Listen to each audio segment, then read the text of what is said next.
Imagine comigo uma cena.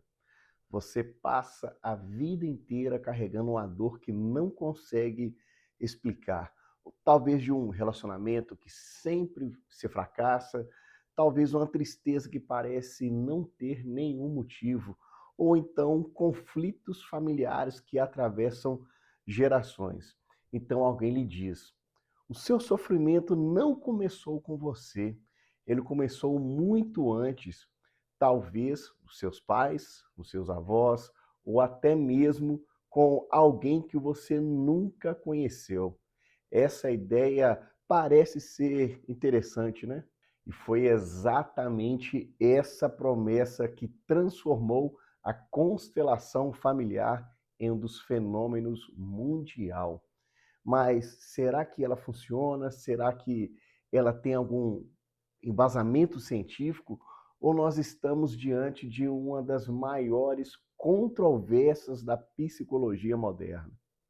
E hoje eu quero contar para você toda a história da constelação familiar, desde o seu surgimento até as críticas feitas pelo Conselho Federal de Psicologia. E para entendermos a constelação familiar, nós precisamos conhecer o seu criador. O nome dele era Bert Hellinger.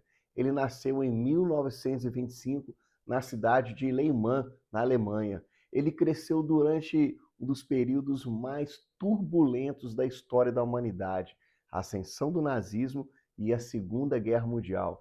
Ainda jovem, ele foi convocado para o exército alemão durante a guerra e ele chegou até ser um prisioneiro de guerra durante esse conflito. E depois da guerra, ele ingressou na vida religiosa, mais precisamente no catolicismo.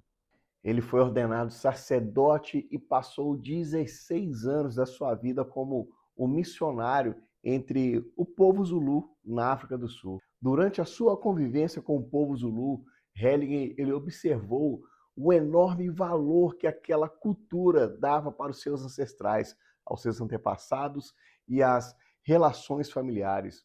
E anos depois ele abandonaria o sacerdócio e estudaria diferentes abordagens terapêuticas, como a psicanálise, a gestalt terapia, a terapia familiar sistêmica, a programação neurolinguística e as dinâmicas em grupo. E misturando isso tudo com as suas experiências culturais e religiosas, ele desenvolveu aquilo que chamou de constelação familiar. Hellinger, ele acreditava que existia uma espécie de consciência familiar coletiva e, segundo ele, ninguém pertence a si mesmo.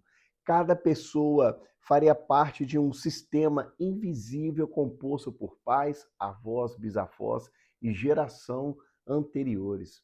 Quando algo grave acontece nesse sistema, por exemplo, um abandono, um assassinato, um suicídio ou a exclusão, o sofrimento ele poderia ser transmitido aos seus descendentes. Ele chama isso de emaranhamento sistêmico. Em outras palavras, você sofreria hoje por problemas que nem sequer viveu. E agora eu vou tentar simplificar. Imagine que você participe de uma sessão em grupo. Então você diz: eu tenho dificuldades em me relacionar. Então, o facilitador, ele escolhe pessoas para representar você, o seu pai, a sua mãe, o seu avô e a sua avó. E eles passam a ficar em um determinado espaço e a partir daí o constelador, ele vai interpretar as emoções, os movimentos, os sentimentos apresentados por esses participantes. A ideia central é que o sistema familiar estaria se revelando diante dos olhos de todos. Uma mulher, ela diz: todos os meus relacionamentos são fracassados. Na visão da constelação familiar, surge uma interpretação de que ela estaria repetindo o destino amoroso, por exemplo, da sua avó que foi abandonada. Um outro exemplo, um homem ele relata problemas financeiros. A dinâmica inclui que ele estaria carregando conflitos não resolvidos do seu pai ou do seu avô. Agora imagine uma pessoa que sofre de uma ansiedade intensa. A interpretação da constelação familiar é que ela poderia estar carregando ou assumindo simbolicamente o sofrimento de algum ancestral que foi excluído da família. Agora perceba algo importante. Essas conclusões, elas surgem através de interpretações do constelador e não de avaliações científicas baseadas em evidências. Muitas pessoas relatam experiências emocionais profundas durante as constelações. Isso não significa necessariamente que a teoria ela seja verdadeira.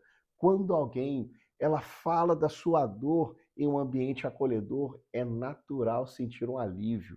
Quando a pessoa ela é acolhida, ela se sente livre, é uma sensação de libertação dos seus problemas. Mas isso acontece também em grupos religiosos, em rodas de apoio, em psicoterapia e em diversas experiências humanas.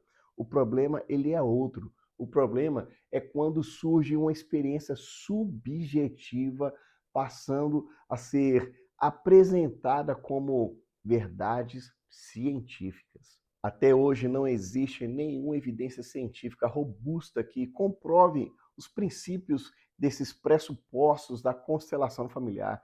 Não há nenhuma demonstração científica de campos familiares invisíveis, de memórias herdadas de uma forma proposta por Heringer, de representantes captando emoções dos seus ancestrais, leis universais que são conhecidas como a ordem do amor. Na ciência, uma teoria ela precisa ser testada, reproduzida e validada.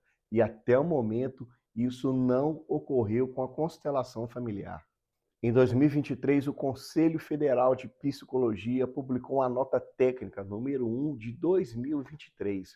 O documento ele afirma que a constelação familiar ela não é reconhecida como método ou uma técnica psicológica, é incompatível com o exercício profissional da profissão de psicologia, não possui nenhuma compatibilidade com as éticas mais importantes do Conselho Federal de Psicologia e não representa uma sustentação científica adequada para o uso profissional. O CFP também ele alerta para as questões relacionadas a gênero, a violência doméstica e a responsabilização inadequada da vítima. Segundo o CFP, alguns pressupostos da prática elas podem entrar em conflito com os direitos humanos e com os princípios éticos da psicologia. Já aqui no Brasil, a constelação familiar ela ganhou espaço em diferentes ambientes. Ela foi utilizada em alguns tribunais de justiça, em mediações familiares, em projetos comunitários, em serviços vinculados a práticas integrativas e ela é utilizada no SUS. A sua popularização aqui no Brasil, ela ocorreu principalmente por meio de cursos, de palestras e de influenciadores da área do desenvolvimento pessoal. Contudo, a sua ampla divulgação, ela não equivale a uma validação científica. E agora nós chegamos a um ponto muito importante. Imagine uma mulher vítima de violência doméstica e durante uma sessão de constelação familiar, ela pode ouvir que ela precisa aceitar o seu lugar ou que existe uma dinâmica familiar por trás daquele sofrimento. Imagine uma vítima de abuso sexual, ela sendo levada a acreditar que ela carrega responsabilidades sistêmicas relacionadas ao ocorrido.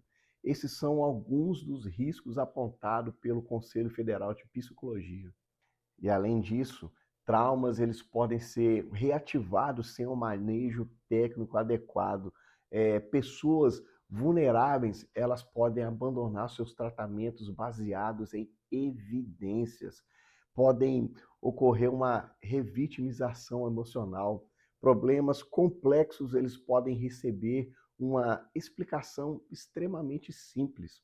Para os psicólogos, o risco ele é ético e profissional. O CFP ele entende que utilizar a constelação familiar como uma técnica psicológica é incompatível com o exercício profissional da profissão. Talvez aqui a grande pergunta não seja se a constelação familiar ela emociona. De fato, ela pode emocionar muitas pessoas, mas a grande verdade, a pergunta que ela deve ser feita é: a emoção, ela é suficiente para validar uma terapia?